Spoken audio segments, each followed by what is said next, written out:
Ryu was a regular teenager who got hit by a truck and was reincarnated into a world full of magic. He got the ability to use water magic and only wanted to live a peaceful life by himself, but he soon becomes the strongest mage in the entire world without even realizing it.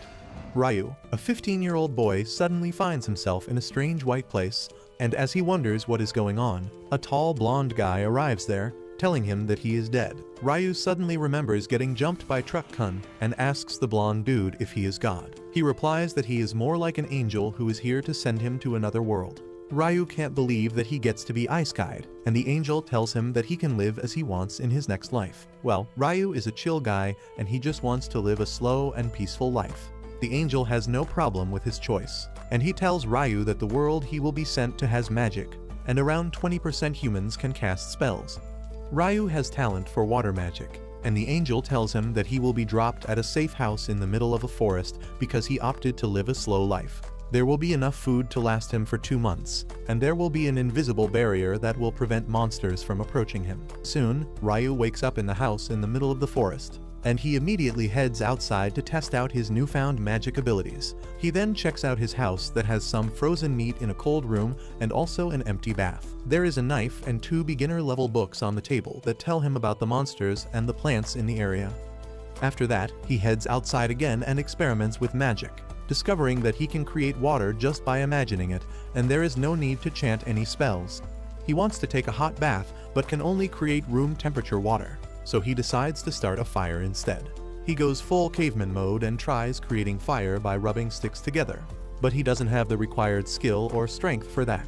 He gives up, but then he gets an idea to use the sunlight to create fire instead. For that, he decides to create a lens using ice, imagining individual water molecules bonding together as heat is stolen from them, and ultimately succeeds in freezing the water. He then carves the ice into a sphere and uses it as a lens to start a fire. Thanks to that, he can enjoy a hot bath at night, and he realizes that he can create hot water directly if he just applies the principles of modern science to magic. The next day, as he has some dried meat for breakfast, Ryu thinks that he must increase his offensive power because he will need to hunt monsters once he runs out of stored food.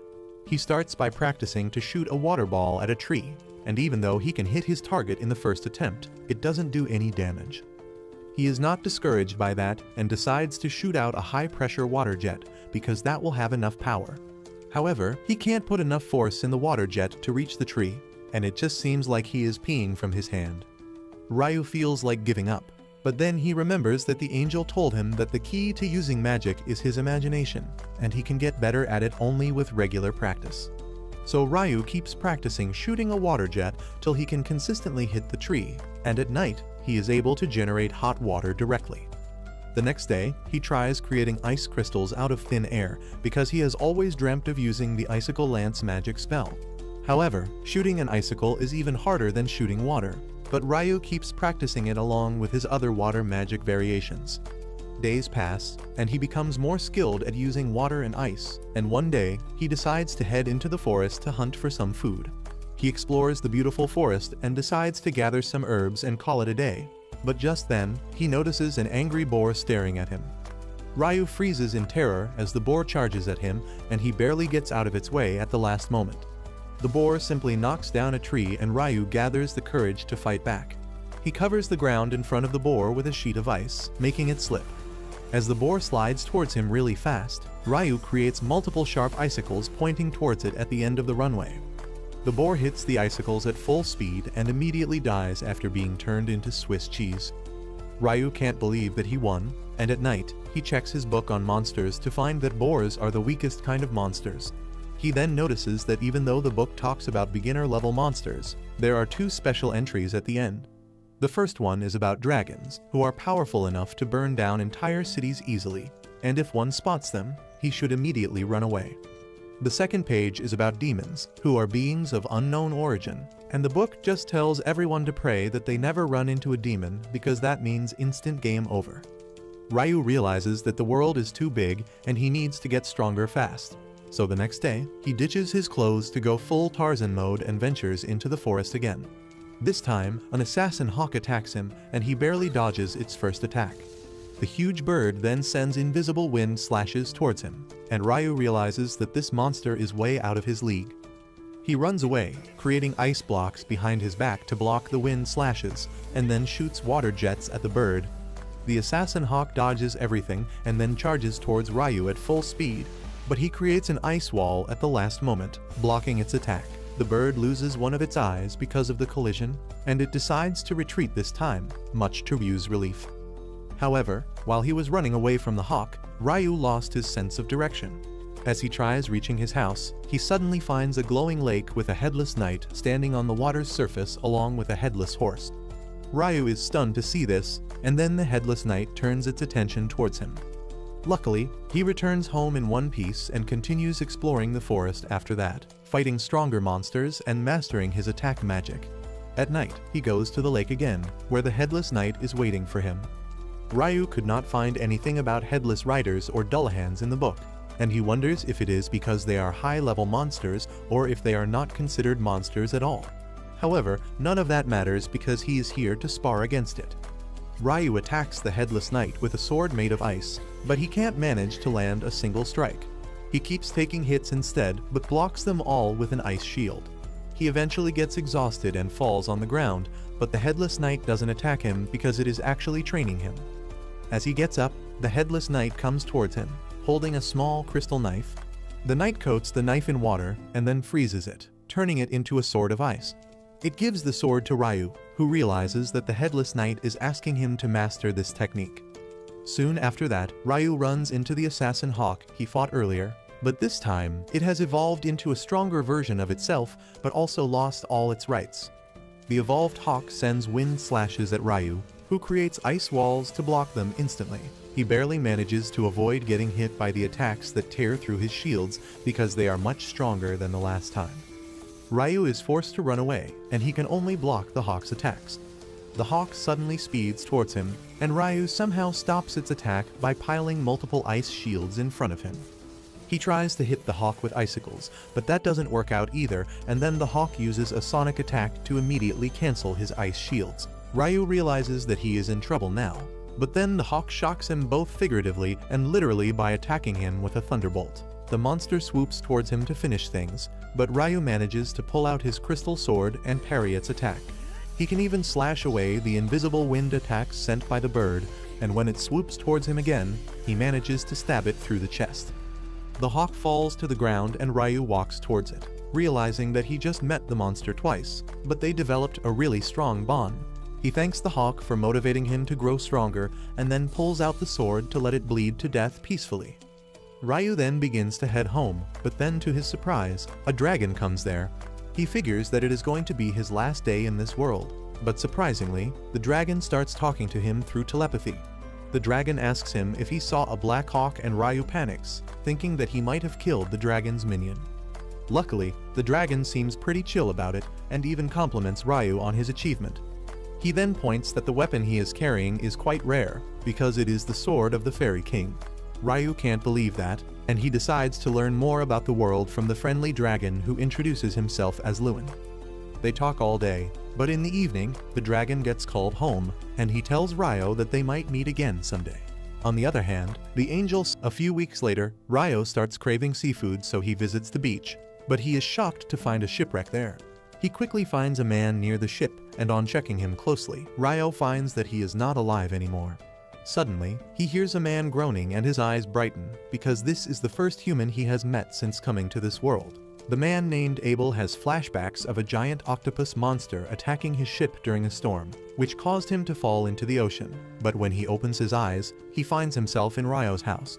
He realizes that he made it out safely somehow, and immediately starts searching for others. As he leaves the house, he becomes even more confused because he has no idea where this place is. And just then, Ryu approaches him from behind. Abel is shocked because despite being a fairly skilled warrior, he could not sense Ryu coming. He is also shocked by his dressing sense, but decides to be polite and not talk about it at first. Abel introduces himself to Ryu and thanks him for saving his life.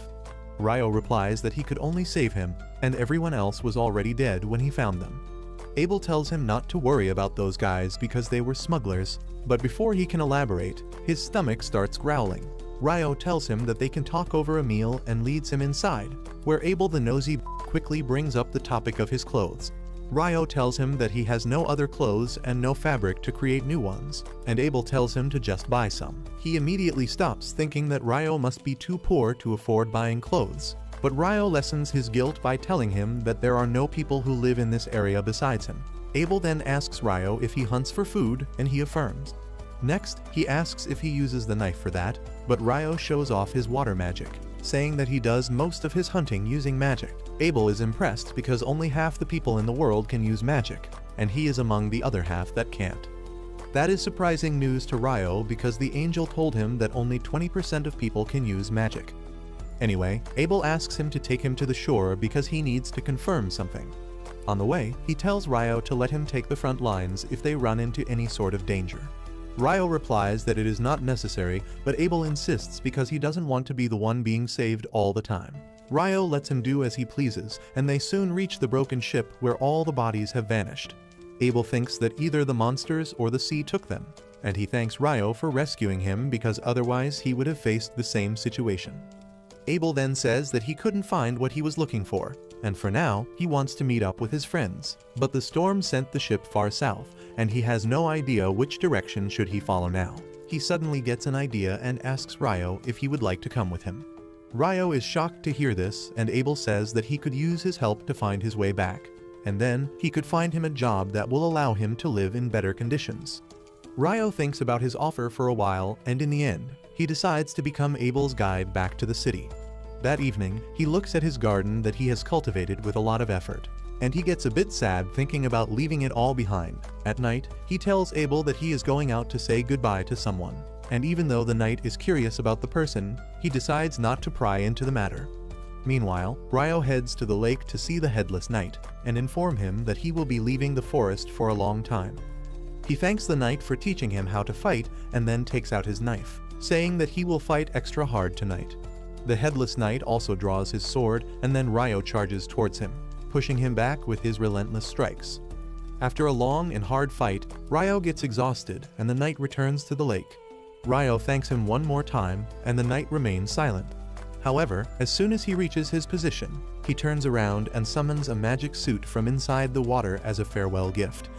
Ryo gets sentimental on receiving the suit, and he once again thanks the headless knight before returning home. The next morning, Ryo and Abel get ready to depart on their journey, and Ryo starts feeling nostalgic about leaving the place he has spent so much time in. Soon, they run into a wild boar in the forest, and Abel asks him to let him handle it. He dashes towards the boar with his sword drawn, and then uses a combat skill to turn the poor animal into a donut.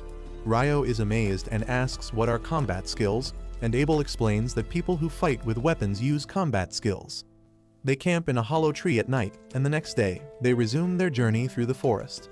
They come across some lizardmen in a swamp, and Abel decides to change the route instead of crossing paths with them because they are quite strong. However, Ryo can sense that the lizardmen are following them even after they change their path, and Abel gets ready to fight them.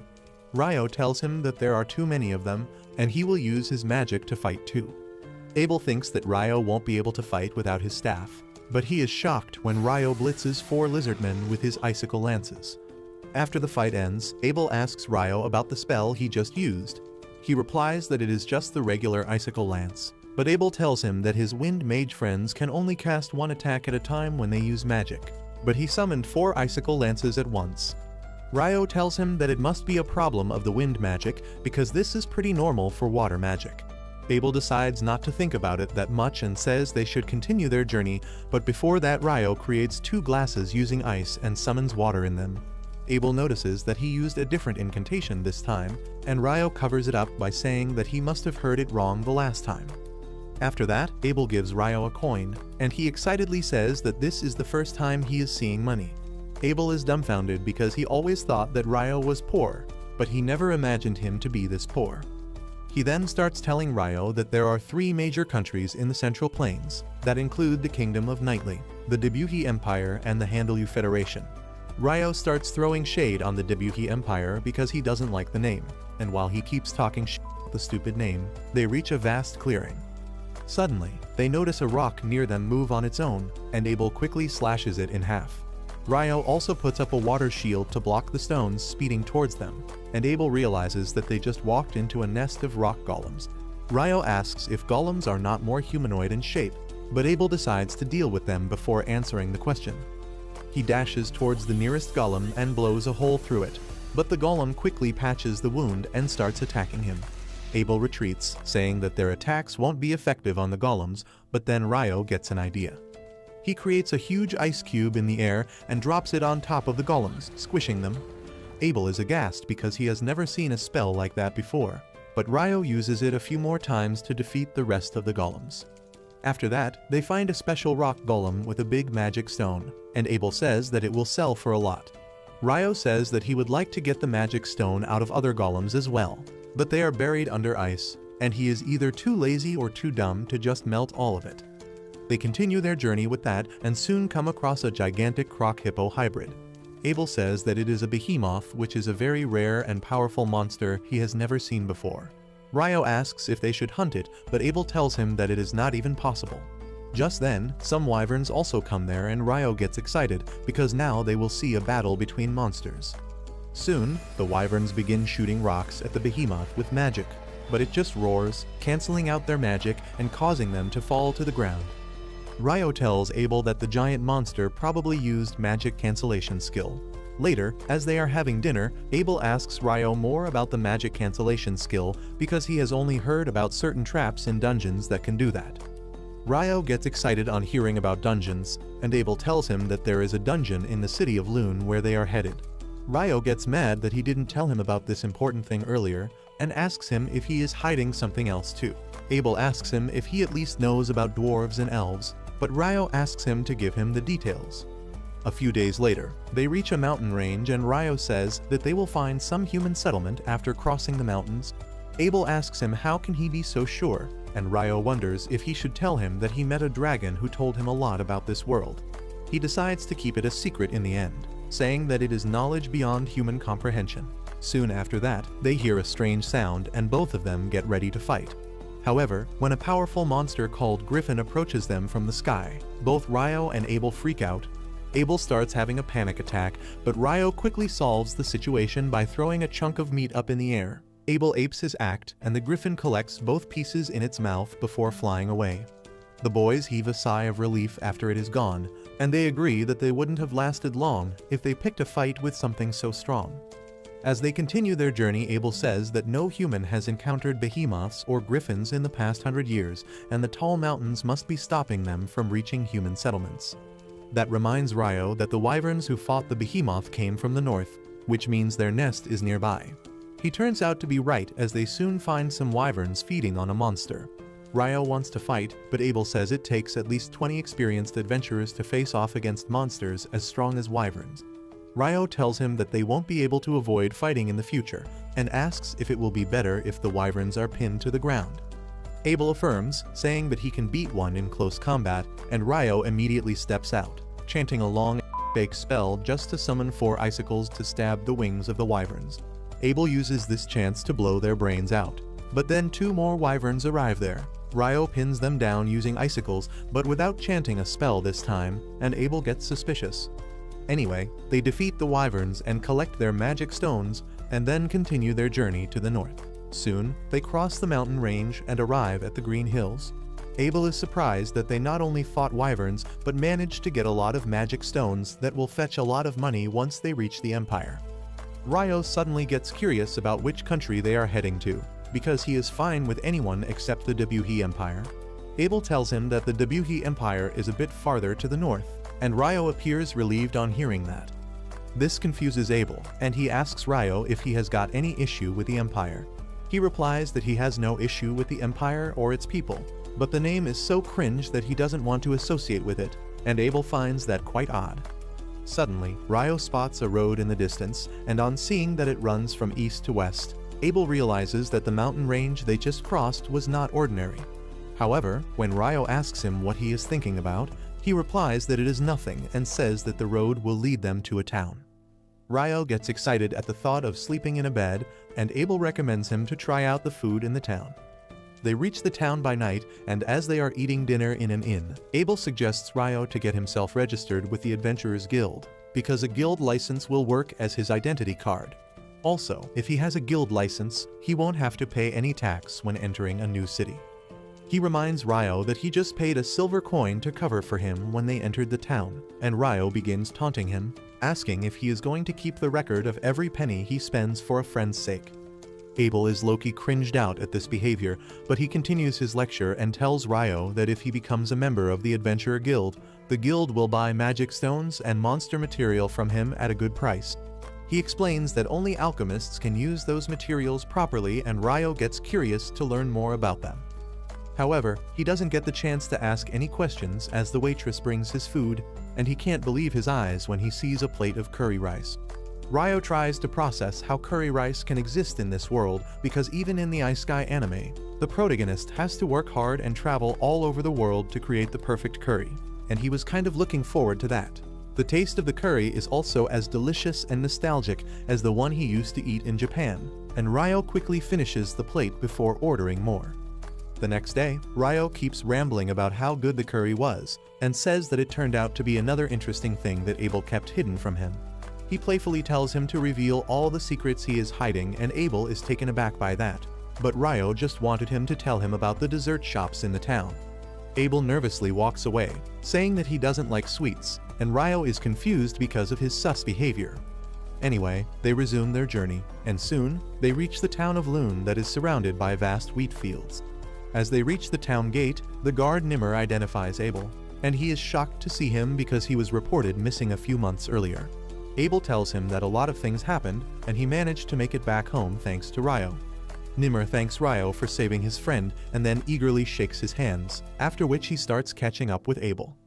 Once they are inside the town, Abel tells Ryo that they should head straight to the guild, because with him there, Ryo can rank up immediately at the time of registration. He explains that usually, newbie adventurers are assigned F rank when they register, but if an adventurer ranked B or above can put a good word for them, they can rise up to D rank immediately. They soon reach the guild, and everyone there is pleasantly surprised to see Abel again. They surround him like he is some kind of celebrity, and Ryo is happy that Abel has so many people who care about him. He decides to let him enjoy this reunion for a bit more and steps outside to get some fresh air. He starts taking a walk when suddenly, he runs into an elf. While Ryo is captivated by her pointy ears and pretty face, the elf girl can't take her eyes off of him as well because of his outfit. She recognizes that it is the Fairy King's coat, and says that he must like Ryo a lot to give him such a gift. Ryo can't even understand what she means, and then the elf girl tells him that she is in a hurry today, but she hopes to meet him again someday. Ryo just stands there bamboozled when Abel comes outside to find him and tells him to come back in. He then introduces Ryo to all his friends as the guy who saved his life. Everyone thanks Ryo for saving Abel, and he starts liking all the attention he is getting. After that, Abel takes Ryo to the front desk and asks the receptionist to register him as a D-rank adventurer on his recommendation. The receptionist is shocked to hear this because no one from Abel's party has ever recommended anyone before, and he replies that Ryo is a very special case. The receptionist says that Ryo will still need to show proof of his strength before getting a rank up, and Abel says that he wants to talk to the guild master about that directly. The receptionist tells him and Abel to wait for a while, and soon, the dramatic guild master Hugh comes running as he hears that Abel has returned. Abel then introduces him to Ryo and says that he wants him to take the rank up exam. Hugh replies that they will need to test his strength for that, and Abel replies that Ryo is stronger than him, which the guild master finds really hard to believe. To prove his point, Abel shows Hugh all the magic stones they collected from the wyverns, and he loses his mind. He says that the amount of magic stones they have means they have hunted enough wyverns that could destroy an entire country, and Abel tells him that he doesn't need to worry about a monster attack because they hunted the wyverns south of the Malefic Mountains. Ryo is curious if the name of the mountain is significant somehow, and Hugh says that he hasn't heard of any person who has crossed the Malefic Mountains safely. He claims that they are so dangerous that even the highest-ranking adventurers don't go there without a very compelling reason. He can't believe that Ryo and Hugh are the first people in history to achieve this feat, and he immediately agrees to increase Ryo's rank without taking a test. Just then, Abel's party barges into the room, and they are really emotional because they thought they would never see him again. The guild master decides to let them catch up with their friend while he takes Ryo outside to register. Ryo follows him, but Abel asks him to wait at the receptionist's desk after he is done because he wants to show him to a special place. After that, Hugh leads Ryo to his office while telling him that Abel's party, the Crimson Sword, is one of their strongest and most popular parties. Ryo is not really surprised by that, and he is more curious if he really deserves to be a D rank right from the start. In response, Hugh tells him that he knows how talented Abel is, but he knows that he can't defeat a wyvern on his own. That makes him believe that Ryo played an important role in fighting the wyverns, which qualifies him to be a D rank. Just then, the receptionist comes to the office with the equipment needed to formally register Ryo as an adventurer, and Hugh leaves it to her because he has too much paperwork to handle. The receptionist Nina starts by introducing herself and then begins asking the basic interview questions. She then tells Ryo that for 300 days after his registration at the guild, he can stay at the guild lodgings, but then he will have to find another place to stay. Next, she tells him about the course on dungeon exploration that the guild offers new adventurers like him, and Ryo immediately replies that he wants to enroll in the course. Nina tells him to come to the meeting hall 2 days later at 9 o'clock in the morning, and Ryo is shocked to learn that they have clocks here. Nina then moves on to the actual registration process and tells Ryo to put his hand on the crystal device in front of him. As he places his hand on the crystal, it scans his biometrics and uploads the data on the metal plate kept on top, turning it into his guild card. Nina congratulates Ryo for officially being registered at the guild, and with that, they leave the office. Soon after that, Abel takes Ryo on a tour of the town, saying that he wants to buy him some clothes and a staff as the payment for escorting him here. Ryo is glad to receive the clothes, but he is curious about the staff. Abel says that all magicians need a staff, but Ryo replies that he can use magic just fine without any tools. He adds that he also uses a sword when he has to fight melee, so a staff wouldn't really help him out much. Abel is surprised to hear this, and he is even more surprised when Ryo tells him that the small knife he has is actually his sword. Anyway, Ryo tells him that he needs something more urgently than clothes or staff, and that is information about the basics of this world. Soon after that, he learns that the hour, day, week, and month in this world are the same as that on Earth, and they even use the metric system to measure stuff. Now he is sure that someone from Earth came to this world a long time ago and changed how things are done, which is why there are so many familiar things here. Just then, Abel returns from the store after paying for the things Ryo bought, and then he tells him that the main event of the day is still left. He takes Ryo to a huge inn, where all his friends from the guild are present to celebrate his safe return. They party all night, and the next morning, Nina has to bail Ryo out to show him the place where he will be staying. She takes him to a room where 2 newbie adventurers are already staying, and the brown-haired guy introduces himself as Nils, and the blonde dude as Ito. They welcome him to their room, and once Nina leaves, Nils starts talking about how much he likes her. Ito tells him to stop dreaming of women outside his league, and then he starts making small talk with Ryo about how things are at the guild lodging. Suddenly, Nina returns to the room with another newly registered adventurer, who nervously introduces himself as Ammon, and the 4 boys soon start to bond with each other. A few days after that, Ryo and Ammon complete their crash course on dungeon exploration for dummies, and their teacher tells them that they are going to enter the first level of a dungeon in the afternoon. Ammon is visibly tense about going into a dungeon, but Ryo tells him to chill out because if he gets worked up now, he will be tired by the time they reach the dungeon. The instructor then asks if anyone has any questions, and Ryo asks him if there is a way to instantly travel to the floors they have cleared before. The instructor is impressed by the question because only experienced adventurers know about that. He says that there are some dungeons in the south that have the feature to instantly travel between checkpoints, but there is nothing like that in Loon's dungeon. After that, the instructor leads all the students to the dungeon that is in the middle of the city. He explains that the city was actually built around the dungeon, and every few years, the monster population in the dungeon suddenly increases, and sometimes the monsters reach the surface. He explains that the walls around the dungeon protect the civilians from the monsters, but then assures the newbies that there is no chance of a great monster wave right now. Soon, they reach the first floor of the dungeon, which is a safe zone without monsters. The instructor tells everyone that they are free to explore the first floor, but they need to stay close to the entrance. Ryo and Ammon team up, and soon, Ryo senses a monster approaching them.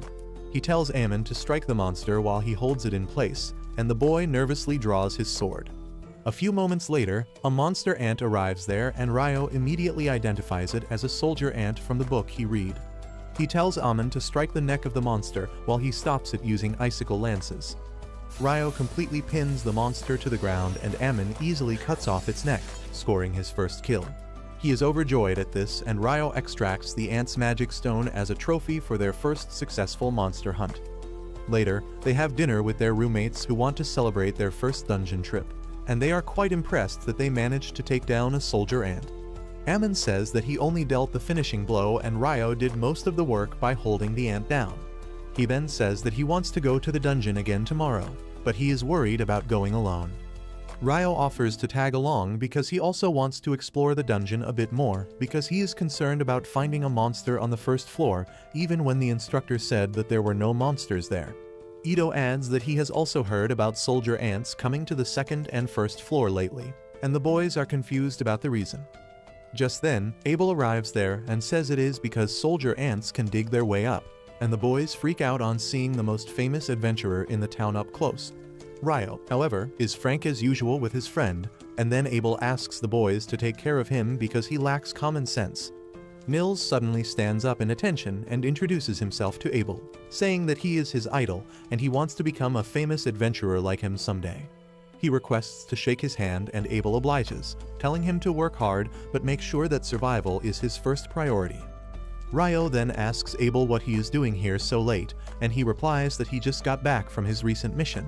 Just then, his party arrives there, and the girls are mad that he came here instead of reporting to the guildmaster.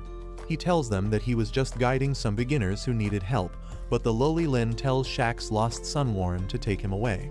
The big guy carries Abel on his back as he screams like a baby, and then Lin starts staring at Ryo with jealous eyes. He gets a bit nervous and asks what she wants, but then the priestess Ligia tells her to snap out of it before apologizing to Ryo for the disturbance. As they go away, Ito and Nils start fanboying after them, but Ryo doesn't understand what they find impressive about that group of buffoons. Meanwhile, Ligia tells Lin that it was not nice of her to stare at Ryo, but she replies that she was just curious because Abel keeps on glazing his magic skills. Ligia admits that she is curious too, but Abel tells them they will soon see Ryo's true skills. The next day, Ryo and Amon go to the dungeon again, and this time they face some monster dogs. While Ryo holds the dogs down using icicle lances, Amon proves to be a decent swordsman as well and takes down a couple of them. As they take a break after that, Ryo remarks that Amon's sword-fighting style reminds him of Abel, and he explains that his teacher was an old dude named Kiro, who learned sword-fighting from a big school in the capital. Ryo assumes that Abel must have learned from the same school, and he sees potential in Amon to become quite strong as well. Amon is impressed by his knowledge of swordplay even though he is just a mage, and Ryo tells him that he practiced with a mentor, but he developed his own sword style. He then remarks that Amon's style seems to be very exhausting, but it is also very safe, and he just needs to work on his stamina. He tells Amon that Abel used to practice his form the first thing in the morning during their travels, and that just shows that even the most talented people need to work hard. Amon feels motivated on hearing that and decides to work hard to become stronger, and Ryo is pleased by his response. The next day, Ryo visits the library and it is much bigger than his expectations. That's what she said. Anyway, he asks the librarian to show him to the alchemy section, and she shows him where books for beginners are kept. However, there are too many options that overwhelm Ryo, so he decides to take a break outside. Suddenly, the city turns dark as a total solar eclipse occurs and Ryo stares at it without eye protection like my uncle who is now blind. Just 1 second later, he realizes something is odd and all the people around him have vanished. The atmosphere itself feels different, and then suddenly, he feels an attack coming from behind. He is fast enough to react in time, blocking the powerful fire blast using a wall of ice. He wonders who the hell attacked him and then sees a badass demon mommy coming towards him, walking like she just came out of GTA 4. She is quite amused to see a human in her space and decides to have fun defeating him. Ryo realizes that he is facing a demon now, and he is quite sure that she is the strongest being he has ever seen in this world. He wants to run away from her, but he feels that he won't be able to escape this strange space no matter what he tries, so he decides to fight back. He immediately summons dozens of ice shields right before the demon mommy attacks, blocking her massive firestorm. She abruptly changes her attack, shooting an invisible wind bullet that pierces Ryo's shields, but it gets blocked by his armor. The demon can't process how a human armor can block against her attack, but as she looks closely, she finds that Ryo is wearing the Fairy King's robe. She realizes that he must be an impressive mage to have such gear and power to block her attacks, so she decides to cut him down using her sword instead of magic. Ryo also draws his ice sword and blocks her attack. He maintains a defensive position as the demon lady keeps pushing him back, but she is much faster than him, and he barely dodges a deadly strike to his face. He decides to counterattack by shooting hundreds of icicle lances at her, but the demon swiftly dodges all of them, not noticing that the solar eclipse is ending as she wastes her time playing around. Meanwhile, Ryo realizes that she is using wind magic to boost her speed, and then she jumps at him to deal the finishing blow. Ryo manages to block it without much difficulty because even though the demon is fast, her strikes are nothing compared to the headless knight who taught him. The demon, on the other hand, is impressed and asks who the hell is he to have the Fairy King's robe as well as his sword. She creates a fireball to attack him, but Ryo cancels it instantly using an icicle lance. This pisses the demon off, and she decides to kill him quickly because he can be a danger to her if the fight goes on for longer. She attacks him ruthlessly, but Ryo confidently defends against her strikes.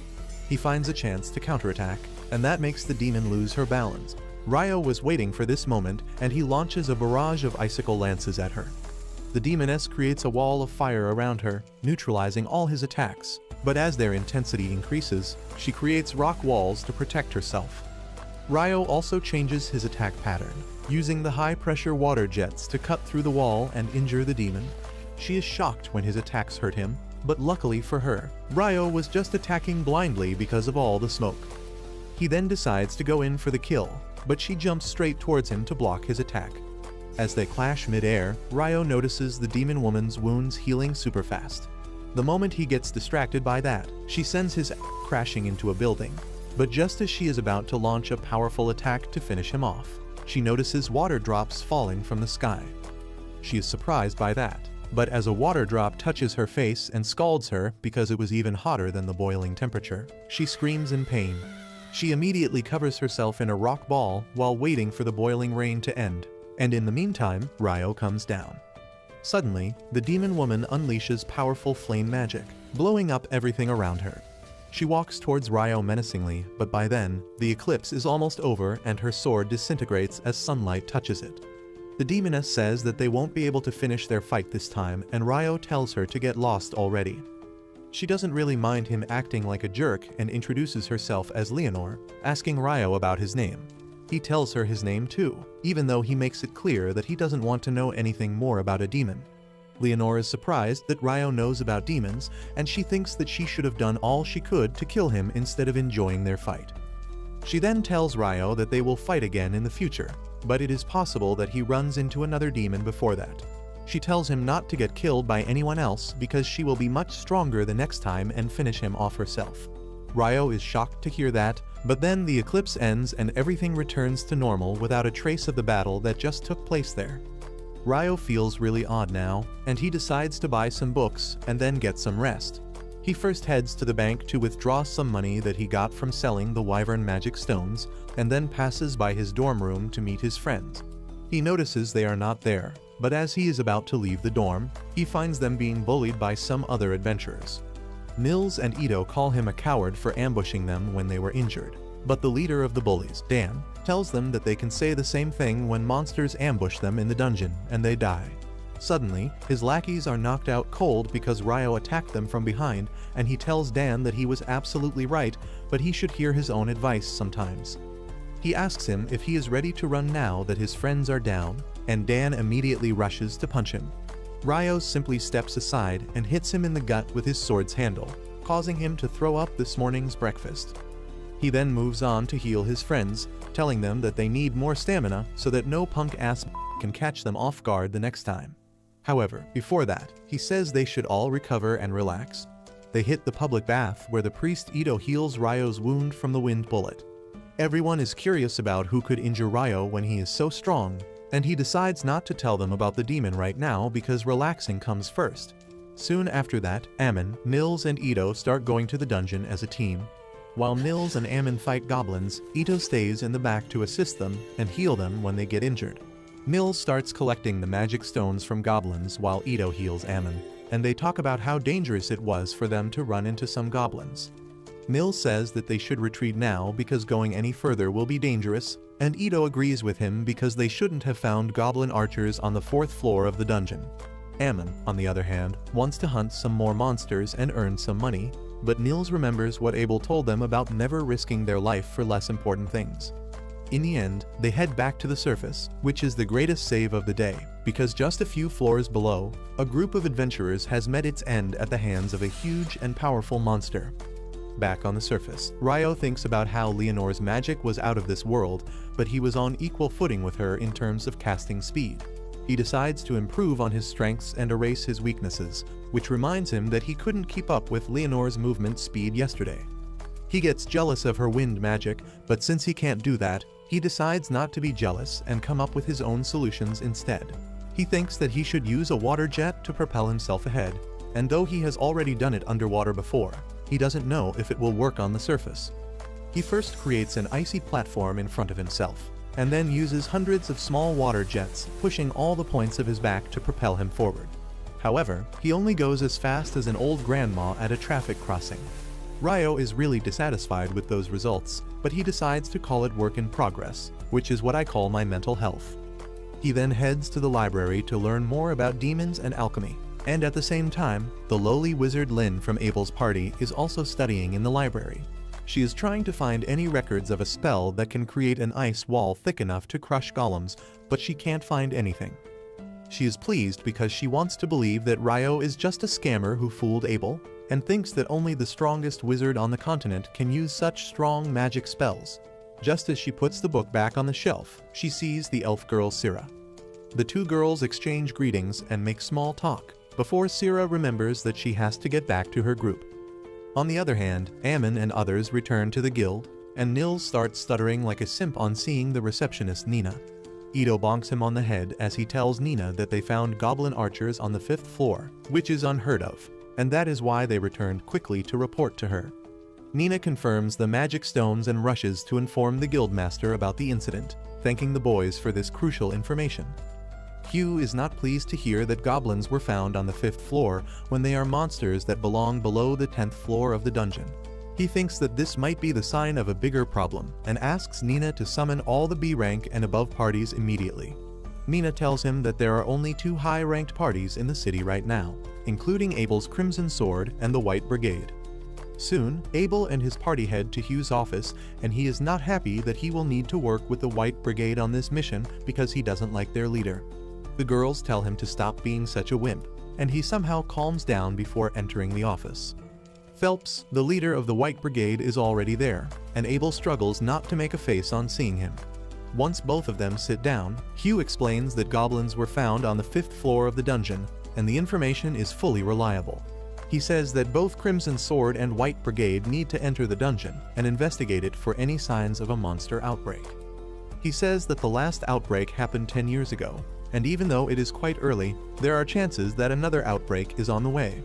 He offers them an advance payment of 100 gold coins and another 200 gold coins when the mission is complete, but then Abel asks him if they are only supposed to investigate the matter.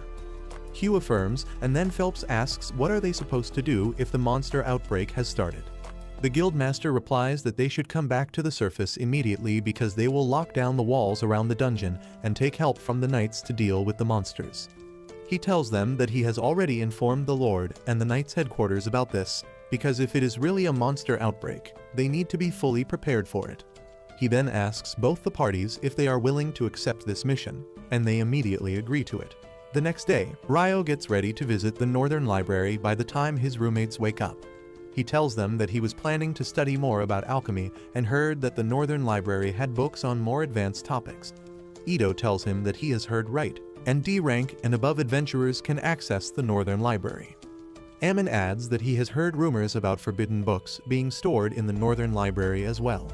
Ryo is really excited on hearing this, but Ito tells him that he needs to be at least a B rank adventurer to read those books. The boys wish him all the best on his quest for knowledge as they decide to get ready for another round of dungeon raid. Ryo soon reaches the Northern Library and immediately likes the vibe of the place. He begins looking around to find the books he needs and thinks that if he asks someone to show him the books about demons, they will surely freak out. However, just as he climbs the stairs to the first floor, he sees the elf girl Sira there, and he is immediately smitten by her. On the other hand, Hugh and the two high-ranked parties have reached the gates of the dungeon. Just as they are about to open the door, Abel stops Hugh because his instincts tell him that something is wrong. He asks Lynn to use her wind magic to scan the first floor for any monsters, and she immediately finds hundreds of monsters waiting for them right in front of the gate. Everyone panics on hearing this because this is enough proof that the great monster outbreak has already begun. Hugh orders everyone to fall back and contact the knights and the guild. In the guild, Nils and others see the notice that the dungeon has been closed, and they think that it is because of the goblin archers they found. Just then, a man comes running there to announce that a monster outbreak has started and all the adventurers are to get on the walls surrounding the dungeon to stop the monsters. On the other side, Ryo and Sira have been staring at each other while all this happened, and then she finally says that they meet again. They introduce themselves and then Sira asks if he is looking for anything special. Ryo almost blurts out that he is looking into demons, but covers it up and says that he wants to learn alchemy to create golems. Sira is impressed by his ambition because creating golems is not easy, but she tells him that there are no books that deal particularly with that. However, she asks him to follow her because she can tell him which books will help him the most as she knows almost everything about this library. They start talking about books and adventuring on the way, and Sira reveals that she is the sole member of a B-rank adventurer party called Wind. Ryo remarks that a friend told him that there was only one elf in the city, and Sira tells him that elves don't mingle with humans, but she is an oddball. On the other hand, all adventurers in the city have reached the dungeon walls, and soon, the monsters break through the heavy gate. Hugh commands everyone to attack them using magic and arrows, starting a fierce battle against the goblin army. The knights also join them soon, and the situation looks under control, but Hugh is worried because there are more monsters than he saw in the last outbreak. In the meantime, Abel's party runs out of arrows, but just then, Nils brings a barrel full of arrows to him along with a message from Hugh that his party is supposed to take down the boss monster after the wave of mobs ends. Soon, almost all the goblins are down, and Hugh commands Abel and Phelps to lead their parties into the battle. They jump down from the wall and Lim uses wind magic to slow down their landing. They rush ahead, dealing with the remaining goblins quickly before reaching the door and waiting for the boss. Soon, a goblin general comes out of it, and they think that it will all end once they kill him. However, two more goblin generals come out after him, and Abel realizes that they are dealing with a goblin king here. He says that they need to deal with the goblin generals before the goblin king arrives because they will become too strong otherwise. He decided that he and Phelps will take down one king each, while Lynn and Lichia will take the remaining one. They begin fighting the generals, and Abel manages to cut off his enemy's arms, when suddenly, he spots the Goblin King at the entrance and yells at everyone to get down. The very next moment, a powerful wind slash comes out from the dungeon, killing the Goblin generals in one hit. Everyone is shocked by the Goblin King's strength and ruthlessness, but Abel and Phelps know that they are the only ones who can fight it. They team up to attack the Goblin King together, but their weapons fail to pierce his armor. Suddenly, Abel dashes straight at the Goblin King, using his skill to turn into a ghost so that he can dodge his attack. He then reaches closer to him and uses his combat skill to pierce his heart, but fails to finish the job. The Goblin King tries to attack him, but Abel commands Lynn to finish him off as he vanishes again. Lynn's wind spears pass through him and hit the Goblin King, taking him down. Everyone is relieved on seeing that they finally won, but they do not know that things are far from over as something even more dangerous is still inside the dungeon. Later that day, as Ryo returns to the guild, he finds everyone abnormally hyped up while Hugh is buried under a mountain of paperwork. He is sulking in his office because he has to update the local lord and the knight commander about the monster outbreak, and then pay the fee to all the adventurers who took part in the battle. He also has to assess the performance of all the adventurers, send the invoices to the royal capital to get some funds and plan the repair of the damaged facilities while doing his normal job as well. The only relief is that the dungeon is going to be closed off for 1 month, so he doesn't have to worry about that aspect, but Hugh knows that will create another set of problems. Meanwhile, Ryo learns from his friends that there was a monster outbreak in the dungeon, and they dealt with it thanks to the top two parties. That is the reason for the festive atmosphere, and Ryo thinks that it is a good reason. Nils begins glazing Abel's skills and talks about how he fought with the Goblin King. Ito adds that Lin dealt the finishing blow with Bullet Rain, which is the highest level wind magic. Ammon says that Abel was able to dodge that attack even without moving, and he wonders how could he do that. Just then, Abel arrives there and says that he used the sword skill called Perfect Shadow that allows him to dodge all ranged attacks. Nils and others start fanboying as they see Abel, and he also praises them for their help. Meanwhile, Ryo keeps thinking about the Perfect Shadow skill and says that whoever named it must have been a genius. Just then, Lin and Lihia arrive there looking for Abel, and they say that they knew he would be with Ryo. Ryo feels a lot of hostility behind their sweet-sounding words, but then suddenly, Lin asks him if he can really create a wall of ice. He affirms, saying that his limit is a cube with a 40-meter edge, and Lin can't believe her ears. Ryo tells her that it was not easy to learn and master, but he managed to do it somehow. She asks him if it is an original spell, but he doesn't even know what that means. Lin says that it is basic knowledge that most spells are cast by reciting incantations, but Ryo says that he believes that incantations are a personal preference. Lin doesn't even get what he is saying, but before she can ask another question, Nils tells Ryo that the food is getting cold, and he rushes to the food counter immediately. Lin is confused, and Abel tells her that Ryo thinks that incantations are just used because they sound cool, and he can use magic without them, and that is the most bizarre thing Lin has ever heard. Soon after that, jobs become scarce at the guild. Nils and his friend just watch the empty notice board because the jobs were already taken when they came in. Just then, Ryo also arrives there, and he learns about how the job market has been struggling ever since the dungeon got shut temporarily. The boys ask him if he is here for a quest too, and Ryo replies that he needs to buy some magic copper ore for his alchemy experiments.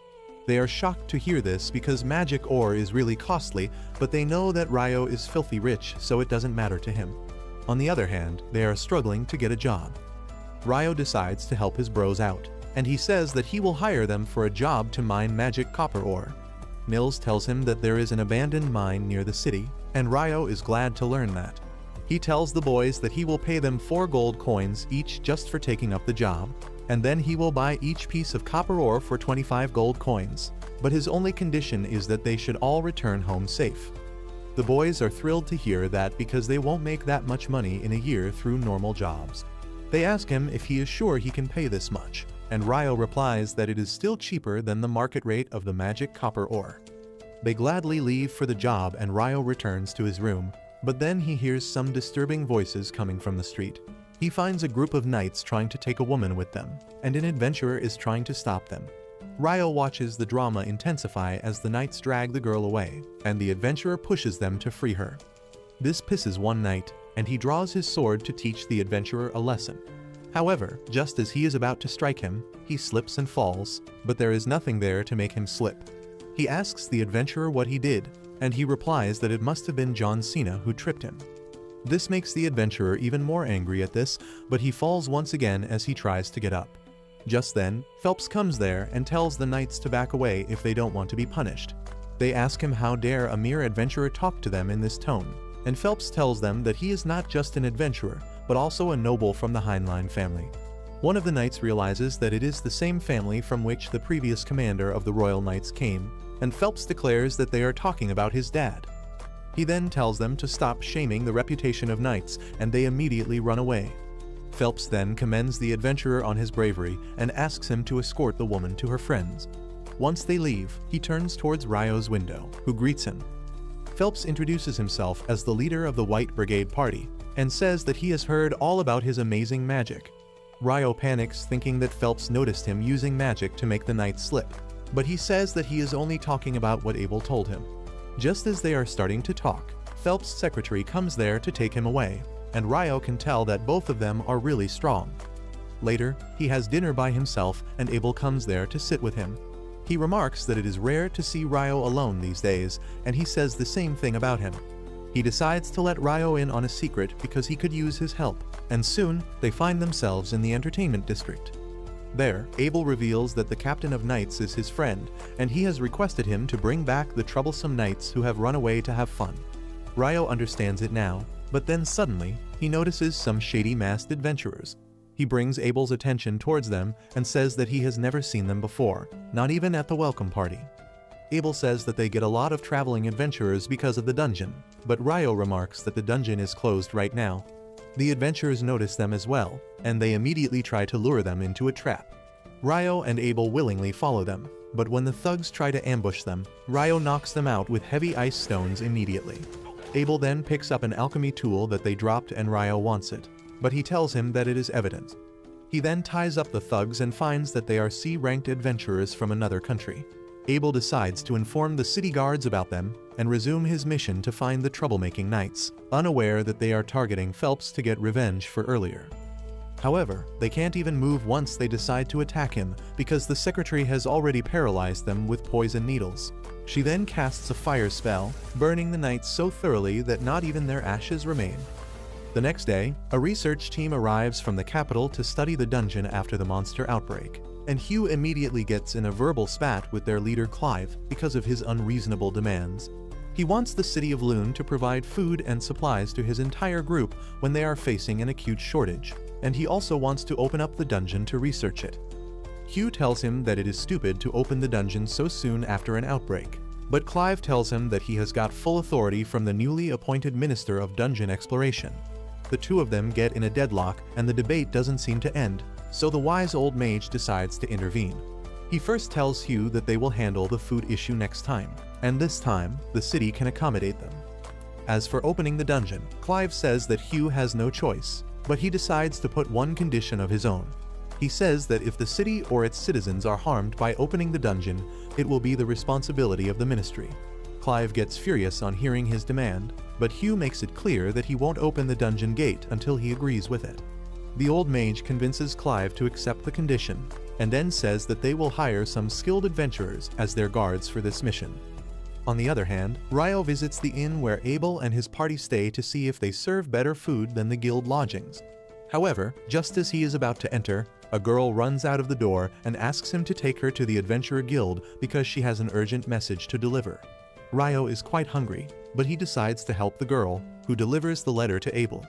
His teacher from the royal capital has sent it, asking him to help the research party that is being sent to explore the dungeon. Abel is not sure about that because many years ago, a powerful rank party went into a dungeon shortly after an outbreak, and they never returned. Ryo tells him that he should decline the request in that case, and he decides to go back to the inn to have lunch. Meanwhile, the girl introduces herself as Natalie, a novice mage from a family of reputed water magic users. Lynn immediately asks her if she has heard of a spell to cast ice wall high up in the air, and she replies that she has not, but she is only starting to learn magic. Natalie asks them if there is someone who can cast such spells, and they tell him that the guy who brought her here can do that. She is surprised to hear that, and Abel once again starts glazing Ryo. He then orders his party members that they should never fight Ryo under any condition, because they won't be able to defeat him together. He also tells Natalie that if she needs help and she can't find them, she should immediately go to Ryo. The next day, the research team gets ready to enter the dungeon, and in the end, Abel accepts the request to guard them. He knows the old mage from the past, and they talk about the mana detector tool that can transmit signals of mana from the dungeon to the analysis team that has set camp outside. 3 days pass after this, and the research team reaches the 7th floor of the dungeon, but they don't find anything unusual at all. However, Clive and his team from the Royal Academy seem to be in a hurry to find something, and Abel decides not to bother with pompous pricks like them. At the same time outside, the lower-ranked adventurers receive updates about things going on in the dungeon and the jobs they can take while it is still off-limits to them. Ryo has a question in his mind, and he asks Hugh about the color of the magic stones that the monsters from the outbreak dropped. Hugh tells him that it is an excellent question because all the goblins dropped yellow magic stones when they are supposed to be green instead. Meanwhile, Clive and his team suddenly come across a suspicious gate in the dungeon that gives strange energy reading. They think that it must be a portal leading to a faraway place, so they set up their equipment around it. However, just as they try to touch the gate, everyone suddenly vanishes, and Natalie, who is taking the readings, is shocked because the readings also stop coming as soon as everyone vanishes. Luckily, everyone has been teleported to the same location, and Abel confirms the safety of his team before uniting with the senior mage. Clive, on the other hand, orders his men to begin examining the strange grassland they have reached, but he tells them to be careful because they don't know what kind of dangers are lurking here. His right-hand man comes there just then, asking what they should do now. Clive has no idea, but at least his theory that the monsters came from the 38th floor of the dungeon has been proven wrong. He now realizes that the monsters came from this strange place that was beyond the gate. He thinks that this is a great discovery, and with this, he will be able to rise to the position of a minister in no time. As he is grinning to himself, the other researcher points out some figures on the horizon, and they look like some creepy Pokémons.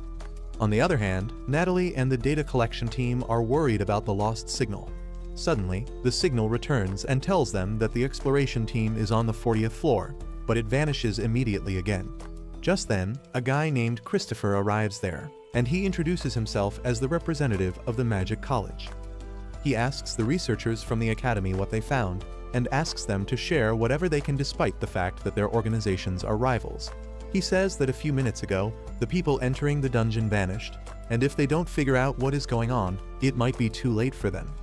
The researchers are shocked, and Christopher explains that he hired some adventurers to enter the dungeon. But just as he was about to enter the staircase after them, they all suddenly vanished. The researchers are shocked to hear this, and their leader verifies that they also found their team vanishing just a few minutes ago, and then their signal reappeared for a brief moment, but they were on the 40th floor. Christopher is shocked to hear this because no one has even made it past the 38th floor of this dungeon yet, and he knows that even B-rank parties struggle beyond the 30th floor. The researchers tell him about Abel's party that is guarding their team, and Christopher says that he has already sent a message to the guildmaster to ask for his help. However, Natalie panics, realizing that no one might be able to solve this situation. In this condition, her only hope is Ryo because Abel told her to contact him if she can't reach out to anyone else. She immediately runs away to find him, leaving everyone confused. On the other hand, the news about the research party vanishing reaches Hugh, who starts panicking. He decides to head over to the dungeon entrance immediately and tells the receptionist to get everyone on standby, but not to reveal anything to them until he confirms the situation with his own eyes. Meanwhile, Ryo is wandering around the library, unable to find any helpful books. As he climbs up to the first floor, Loki starts wishing to see the elf baddie Sira again, and the universe listens to his prayers because Sira spots him as she is returning some books. Ryo eagerly goes to her side, and as they start talking, he reveals that he was looking for records of past eclipses and monster outbreaks to compare them. Sira tells him that she knows where exactly those documents are, and she tells Ryo to follow him. On the way, Sira begins learning about Ryo's theory that solar eclipses and monster outbreaks are connected, and she believes that he is right. She has lived long enough to see that there has always been a solar eclipse before a dungeon outbreak, but she has never seen a total solar eclipse like the one that happened a couple days ago. She says that she has tried researching this topic before, but she is curious about why Ryo made that connection. He gets nervous because he can't tell her that he fought a demon in the middle of the eclipse, so he decides to change the topic. He asks Sira about the colors of the magic stones they find from monsters and the factors that affect it. She lets him change the topic and says that the main factor is the age of the monster. Ryo replies that he learned that from Abel during their travels, and then says that he is curious about the yellow-colored magic stones that were found from the monsters during the outbreak. Sira is confused on hearing that because only recently born monsters have pale magic stones, and she was suspecting that it was the old and powerful monsters of the dungeon that come out during the outbreak. Ryo agrees with her because the weaker goblins are a different story, but goblin generals and the Goblin King can't leave the dungeon just after they have spawned.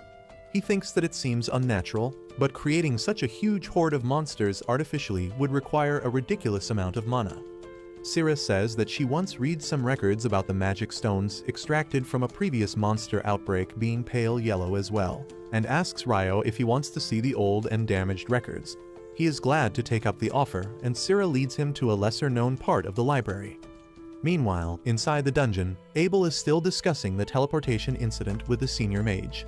No one is sure where they are, but the senior mage asks a researcher if their tools are working properly in this place. He verifies that the mana detector tool is still working, and he thinks that the data collection team knows about their situation so they can send help soon. The senior mage, however, thinks that help might not be able to arrive on time. He asks Lihia if this place doesn't remind her of something familiar, and she puts her brain on overdrive to realize that it feels a lot like being inside a sanctuary square, which is the highest level defensive magic. She tells Abel and others that only the most powerful priests can use that spell, and it is considered a divine miracle that can block any attack. Abel realizes that if they are inside some kind of barrier, then they can't get out, and no one can get inside the barrier to help them either. The mage agrees with him, and Ligia says that if they can't find where the barrier ends, it must be massive. Abel thinks that the situation just got a lot worse, and he asks Lynn to use her wind magic to detect if any monsters are near. She obeys his command and uses her spell to find a group of around 1,000 humans nearby, and along with them, she senses about 50 creatures that she has never seen before. Abel and the mage think that the 1,000 humans must be Clive and his group, and they decide to meet with them because they don't know about the creatures they are with. On the other hand, Hugh reaches the dungeon entrance and meets with Christopher and the researchers. He loses all hope as he hears that the research team has been found on the 40th floor because even if he sends all the adventurers in the town, they won't be able to rescue them. Christopher also says that he can't risk going into the dungeon now, and Hugh agrees with his decision. In this situation, he can only pray that Abel and others are safe wherever they are. Meanwhile, Clive and his men are not safe at all. They are under attack from the unknown enemies, and while some of them hide under barriers, the rest are hunted down by balls of purple hellfire. Soon, the attackers come into light, and on seeing them, Clive realizes that they are devils, which is a species of monsters different from demons. He has only read about them in books, but he knows how scary they can be. However, the adventurers who are not under the protection of the barriers decide to fight the devils, and they get destroyed quickly. By the time Abel and others reach there, only Clive and a handful of his men are alive. Ligia and the senior mage identify the devils, and they panic because devils are said to be monsters immune to magic and much stronger to humans. She thinks they can't win against them, but the mage decides to fight them without worrying about the results. On his command, the mages launch an all-out attack on the devils, seriously injuring them. Ligia is surprised to see magic actually hurting devils, and the old mage tells her that it was never verified that they are immune to magic, and that was just a speculation. He then tells the mages to attack the devils again, but realizes that they will run out of mana before the enemies are defeated. Just then, Abel spots a boss monster among the devils, and he realizes that they need to defeat him if they want to take care of the situation for good. After a couple more rounds, the mages run out of magic, and then Abel decides to charge ahead with his party. Warren blocks the attacks of the devils while the others manage to quickly take them down. Thanks to their teamwork, they defeat a lot of devils, but then Lynn runs out of magic power and Ligia and Warren have to cover for her. Abel notices that only 6 devils are left, but the boss monster is among them. Ligia remarks that he might be a demon prince who will awaken into a demon lord one day. Abel asks if she is sure, and she tells him that different colored eyes are a symbol of demon princes, and only heroes have been able to defeat them in the past. Abel decides to take his chances and walks ahead, telling Ligia that he plans to defeat all other devils even if he can't take down the boss. He tells Ligia not to lose hope because miracles can always happen, and then the demons start attacking him. He takes down a couple of them quickly, but then the demon prince suddenly attacks his party members to blow them away from the battlefield. He walks towards Abel for a one-on-one, and his speed alone is enough to scare Abel. The demon prince pushes him aside with a single swing of his sword and then gets close to him again. Suddenly, Clive and his group attack him, but their magic doesn't do any damage against the demon prince. Instead, its minions begin to shoot projectiles at them, destroying their shields, forcing them to run away. Abel decides to risk it all by using a skill that allows him to dodge the enemy attack at super speed. He manages to parry the demon prince's sword and get a chance to attack him, but the demon prince dodges it and strikes his shoulder. Abel falls to the ground, unable to move, and the demon prince lifts up his sword to finish him. Ligia cries out in fear of losing Abel, but then suddenly, Ryo arrives to save the day, breaking through the roof of the 40th floor. Everyone is surprised to see him, and Ryo asks Abel if he is injured. He makes a couple jokes about it and says that they should return home because everyone is worried about him. Abel, still unable to believe that Ryo came to rescue him, says that they can't return because of the strong enemy in front of them, and Ryo says he will deal with it. Abel panics as he explains that the enemy is a demon prince, and Ryo says that it is a baby demon lord, which explains why it is so weak. No one is able to understand what is even going on in Ryo's brain as he walks towards the devils.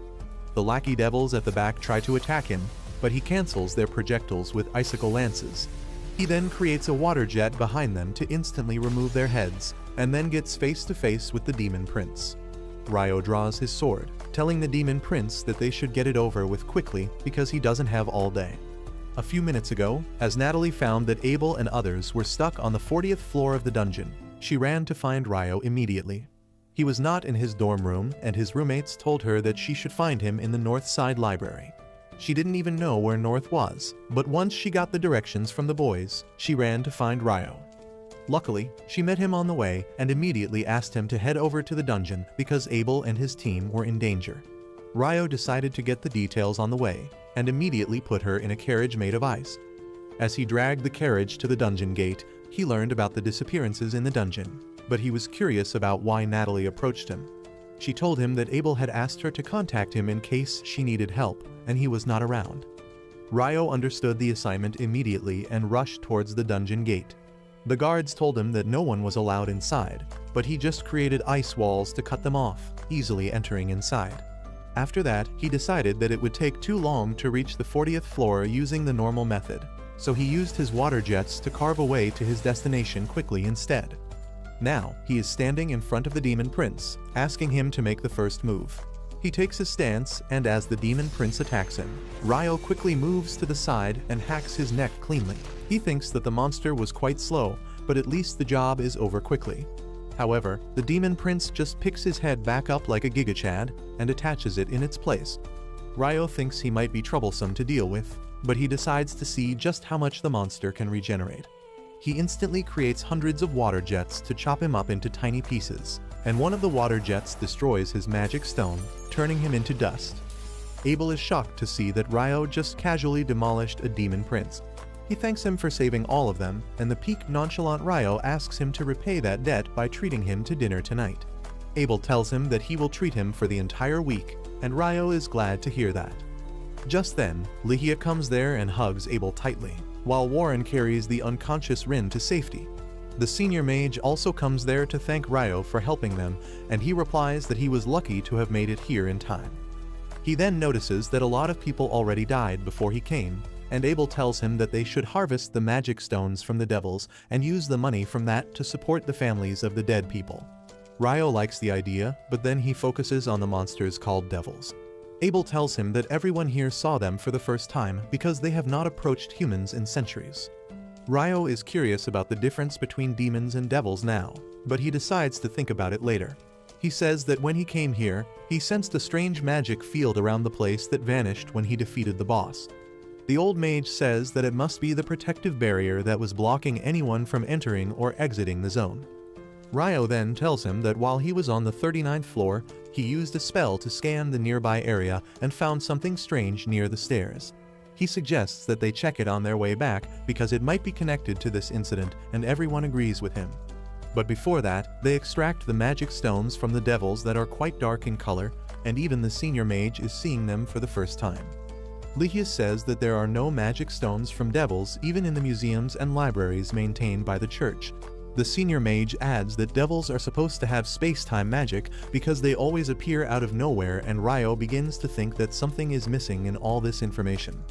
Somewhere in another dungeon, a party led by the hero Roman finds a dark altar, and they use it to summon the demon lord. However, instead of a demon lord, the demoness Leonore arrives there. She is quite surprised to see humans who think she is the demon lord, and when she hears about Roman being the hero who will defeat the demon lord, she gets hopeful that he will be really strong. She decides to fight him, but the fight ends in a split second with the hero skewered on her sword.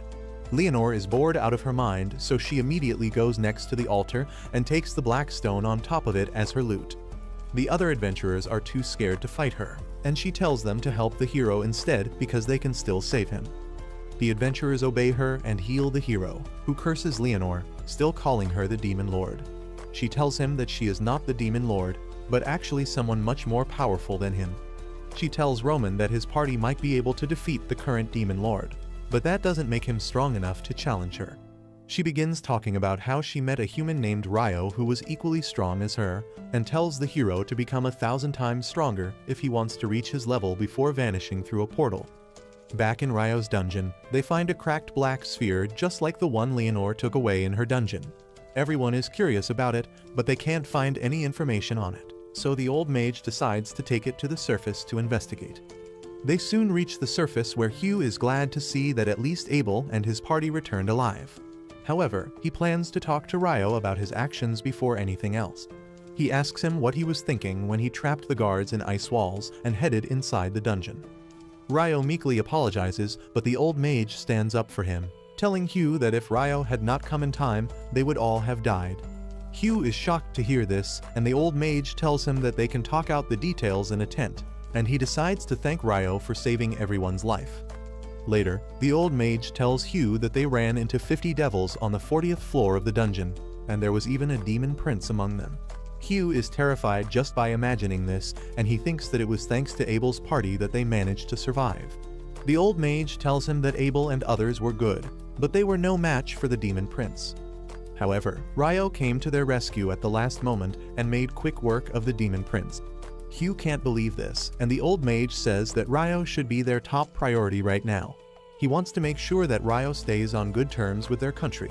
But that will be hard to do if the brain-dead nobles try to interfere in the matter. That is why the mage suggests that they leave Ryo's name out of the official records to protect him from the nobles, and Hugh agrees. The next day, Ryo leads his roommates for some morning exercise, but they can't keep up with him. He decides to leave them in the dust and returns to the city, where the smell of curry pulls him towards a restaurant. Surprisingly, he finds Syrah there too, and while they eat, she asks him about his rank and other stuff. Once they are done eating, Ryo asks Syrah why doesn't she ever come to the guild when she is an adventurer, and she tells him that she is currently working as a swordsmanship instructor for the local knights, so she doesn't need to deal with the guild. Ryo is surprised to hear that, and Syrah tells him that she is much stronger than she looks. She then asks him to join her for a sparring session if he is free later, and Ryo accepts the offer because he was left a bit unsatisfied after his battle with the demon prince yesterday. They both go to the knight's barracks and take their stance, and then Syrah charges at him. Ryo can barely keep up with her speed, but he manages to block her attacks and even attempt to counter. Syrah is really impressed by him because no one in the knights can manage to do that, and she decides to become serious with him. She attacks him with even greater speed in round 2, and this time Ryo can't even block her attacks properly. He keeps getting pushed back, and then Syrah snaps his sword in two. Ryo accepts defeat, but then the elf baddie suddenly hugs him because she got too excited on seeing someone who could keep up with her. She keeps praising him and asks where did he learn to use the sword. Ryo tells her that the Fairy King taught him how to fight, and Syrah is really surprised to hear that because the Fairy King is more of a myth nowadays. Just then, her maid arrives there to call her for her lessons with the local lord's grandson, and Syrah decides to take her leave. She asks the maid to take good care of Ryo because he is a special person to her, and the poor girl thinks that the two of them are dating. As she escorts Ryo outside, a carriage stops in front of them, and it turns out to be Hugh, who is just returning from a meeting with the Lord. He tells Ryo to get in because they have to talk about the incident the other day, and Ryo gets nervous that he will be scolded.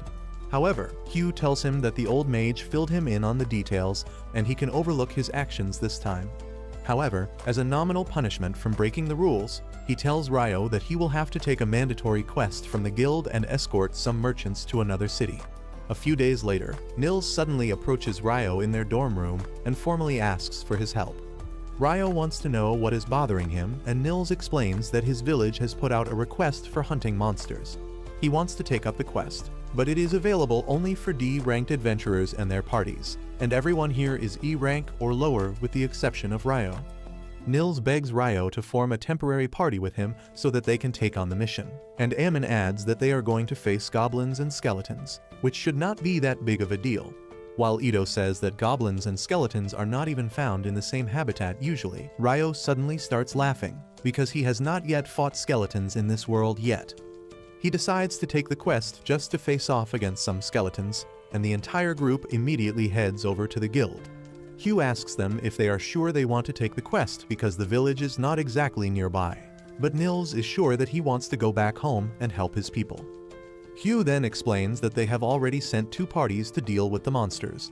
The first one was an E rank party and the next one was D rank, but both of them failed. Everyone is shocked to hear that even a D-ranked party couldn't finish some goblins and skeletons, but Hugh tells them that there was another issue. He explains that the D-ranked party reported that the villagers did not cooperate with them at all. But Nils finds that odd because the people in his village are not that hostile. Hugh decides to let the boys take the job because he is from a small village himself and understands their problems. However, he warns them that the mission can be dangerous and the priest Ito will be important to their party's success because he is the only one who can heal them. He then says that Ryo has a few days left before his mandatory escort mission starts, and he can complete this quest before that. Ryo and his friends head out for the village of Cagliati the next day, and they reach it pretty quickly because their stamina has greatly increased after running each day.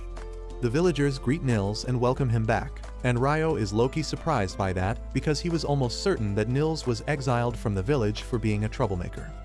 While Nils is angry at his remark, he can't be mad for too long because Ryo is right about him being a troublemaker. Anyway, he leads the group to village chief Bulan, who is really glad to see him. After Nils introduces his friends to Bulan, they sit down to talk about the monster hunting quest. Bulan says that things might work better this time since Nils knows the village customs, but Nils is curious about the report of the D-rank party.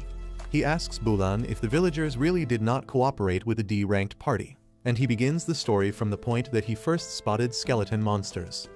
He says that when the E-ranked party first arrived at the village, they took the fight too deep into the eastern forest, where the villagers are forbidden to go. They would have been chased out by the villagers anyway, but they got injured and returned on their own. Once the D-ranked party came to the village, the villagers couldn't trust them anymore. They didn't even want to shelter the adventurers anymore, and that is why the D-ranked party returned empty-handed as well. Nils fully understands the villagers' reactions, but he knows that his friends can't even follow the story without some background info. However, that information is a village secret, and he tells them to wait till he gets the permission from the village council to tell them about it. Later that night, they stay at Nils' house, where his younger brother and sister welcome them. They talk about how Nils always wanted to become an adventurer as soon as he came of age, but unfortunately, their parents died, and he stayed back to support them until they were ready to live on their own. Just then, Nils returns from his meeting with the council, and he tells his friends that the council gave him the permission to share the village secrets with them. He asks them to keep it a secret too, and then begins explaining that there are two special things about their village. The first one is their guardian beast that lives in the eastern forest, and Ryo gets excited simply by hearing that. He begins to think that the guardian beast will probably get possessed by some evil god and attack them, because that is what he has seen in anime, and then he will have to fight it. Nils snaps him out of his Delulu thoughts, and then says that the second special thing about their village is the shrine. He says that the village elder will show them the shrine personally tomorrow, and they should rest for the upcoming battle. The next day, Bulan takes Ryo and his group to the area where the goblins are found. Ito and Ammon found some goblin footprints, and they think that a nest must be nearby. Just then, Ryo senses some goblins coming towards them, and Nils suggests that they kill all of them, but leave one alive, because that goblin will rush back home, and then they can wipe out the entire goblin settlement. Soon, the goblins arrive at their location, and Ryo uses his ice magic to trap them. The other boys jump at the helpless goblins and take them down, sparing just one of them so that he can rush back to his family. The boys follow him and find him talking to other goblins outside a cave. Ryo decides that they should finish the goblins outside first, and he immediately traps them in ice, giving him friends the chance to deal the finishing blows. However, as soon as they are done with the mob, the big boss of the goblins comes out. Nils and others are terrified when they find that their next opponent is a goblin general, but Ryo slams it on the ground with his ice chains and then asks Nils to finish him off. Thanks to that, they are able to easily kill the goblin general and extract his magic stone before returning to the village. In the village, the elder is waiting for them, and she is happy to learn that the boys have already taken care of the goblins. She asks them to follow her to the shrine, and Ito notices a strange trinket attached to her staff. Meanwhile, Ryo is busy thinking about the scenario in which the guardian beast gets possessed by an evil spirit and he has to fight it. But Nils tells him to stop whatever thought he has in his vile brain. As they head into the forest after that, Ito goes to the elder and asks about the trinket on her staff. He recognizes it as the crest of the Earth Mother Goddess, and the granny is impressed with his knowledge. Ryo is curious about the story, and Ito explains that once upon a time, there were 7 gods who were worshipped in this country, but now all the churches just worship the goddess of light. The elder says that even though the other gods have been forgotten by most people, their village has worshipped the Earth Goddess for generations. She then explains that she can use healing magic as well. But unlike the priests who need incantations and spells, the followers of the Earth Goddess can cast magic even without that. Soon, they reach the cave of the guardian beast and the elder calls him out. She tells him that she has brought Nils and the adventurers who want permission to take the mission, and Ryo gets excited to see what kind of beast will come out. A huge talking wolf comes out of the cave and Ryo is low-key disappointed because it doesn't look corrupted and he won't get to fight it. The wolf looks at the boys and stops when his gaze reaches Ryo. He introduces himself as Kuzan before asking for Ryo's name, and that is a shock for Granny and Bulan because the guardian beast doesn't give out his name to anyone. Kuzan says that his name is quite tough to pronounce for humans, so he doesn't bother telling it to them, but he could not do the same with Ryo. He explains that he is related to the fairies, and Ryo's presence is quite pleasant to him.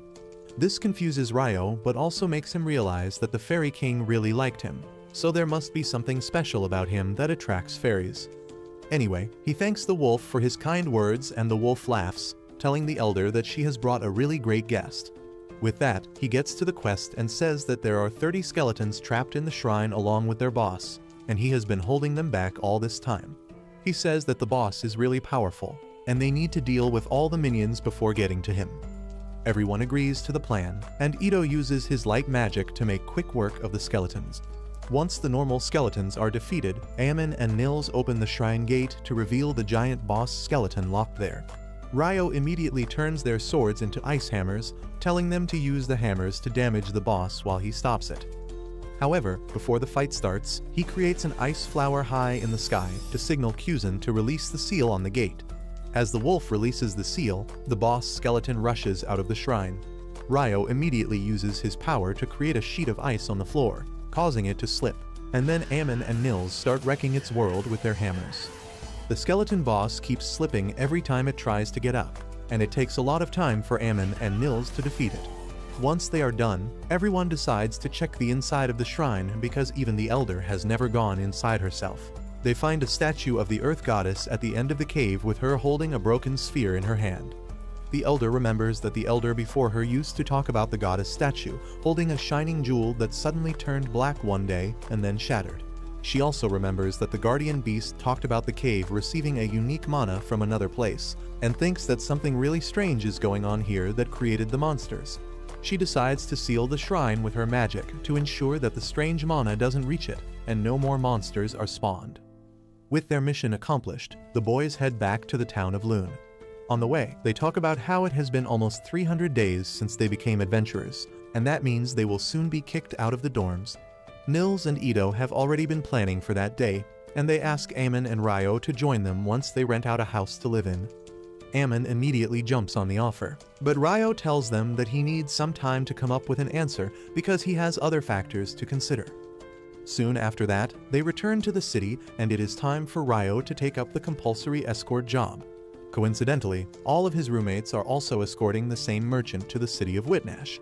Ryo is happy to travel with them, and he learns from Nils that they have formed a party named Room Number 10 because his smooth brain couldn't think of anything better. Ito and Aemon have already accepted that cringe name as their fate, and Ryo doesn't really have an interest in that either.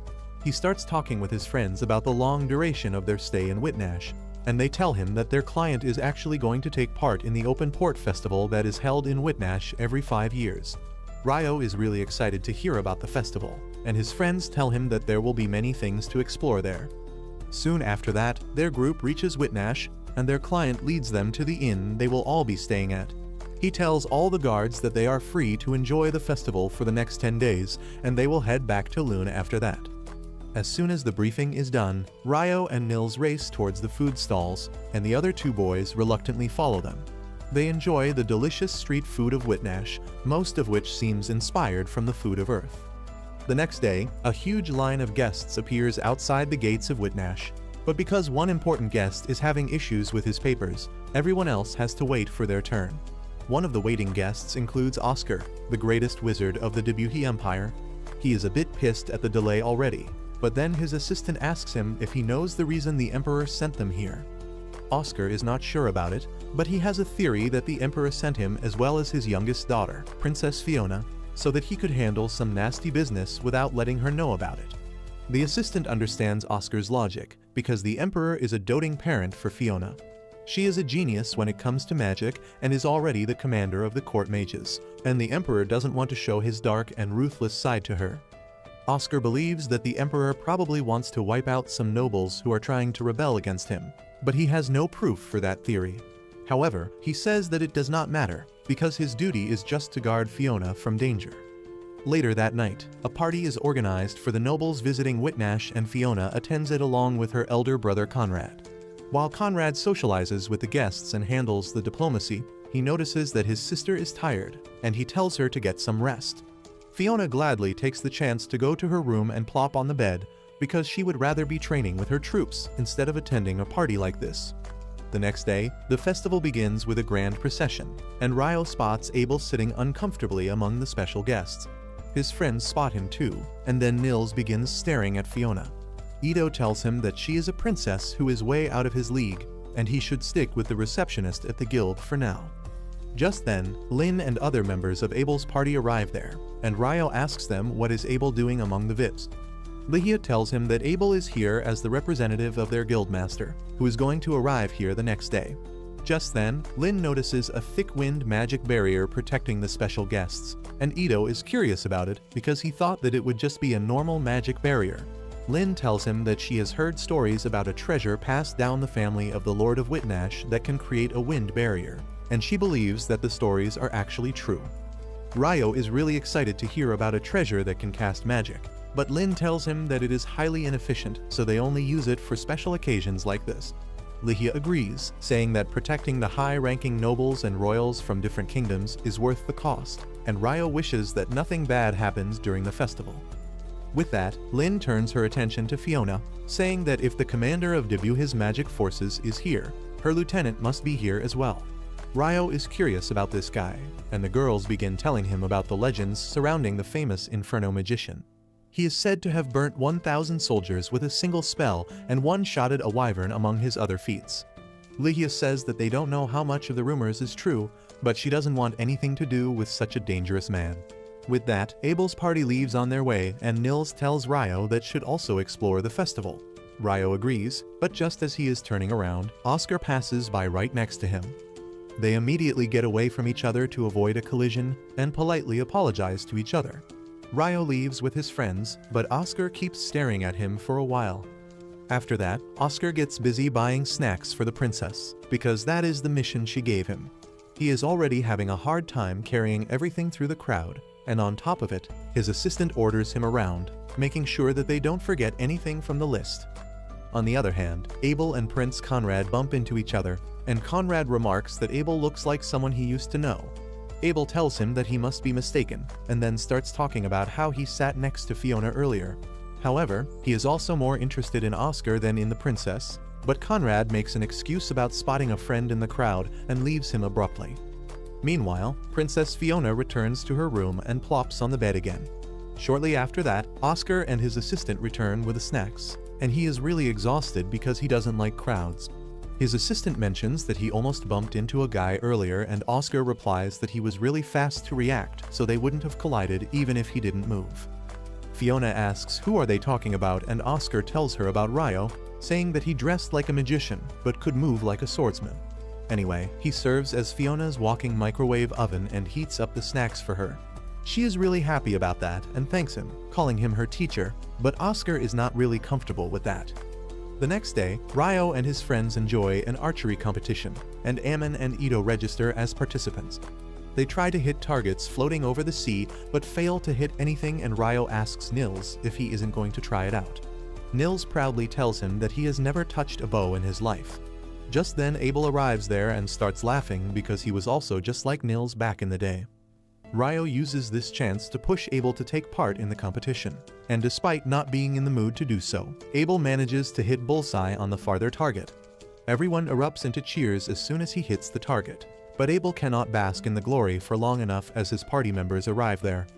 Ligia smiles coldly at him, asking why did he not come to them as soon as he got free, and while he tries to talk his way out of trouble, Lynn reaches over to Ryo and friends. She tells them that Abel promised to spend the day with Ligia, but since he didn't come to see her first thing in the morning, she is livid and now he is in trouble. With that, Lihia drags him away and Nils starts fanboying after Abel, while Ito starts simping over Lihia. At the same time, in Lune, Syrah is searching everywhere for Ryo. When she can't find him, she goes to the guild and asks the receptionist about him. The receptionist Nina tells her that Ryo is currently out of the city on a quest, and he is not going to return for a couple of weeks. Syrah is aghast to hear this because she really wanted to share some new information with Ryo, but now she has to wait for him to return. The next day, Ryo and Ito watch a boat race in which Nils and Ammon are participating. However, things take a turn for worse when the bully named Dan also shows up for the race and Nils instantly picks up a fight with him. According to the rules, the players are allowed to attack each other in the second half of the race, and both Dan and Nils take full advantage of this rule. They begin attacking each other with their oars, while their partners try their best to cross the finish line first. However, the two muscleheads break their oars while fighting and snatch the oars their partners were using right in front of the finish line. Their boats come to a standstill as the two morons duke it out, and soon, all the boats that were way behind them overtake and complete the race. Meanwhile, Nils and Dan keep fighting even after losing their weapons, and ultimately, they topple their boats and fall into the water. On the positive note, they entertain the audience the most and are given a reward for it. But they start fighting over it too.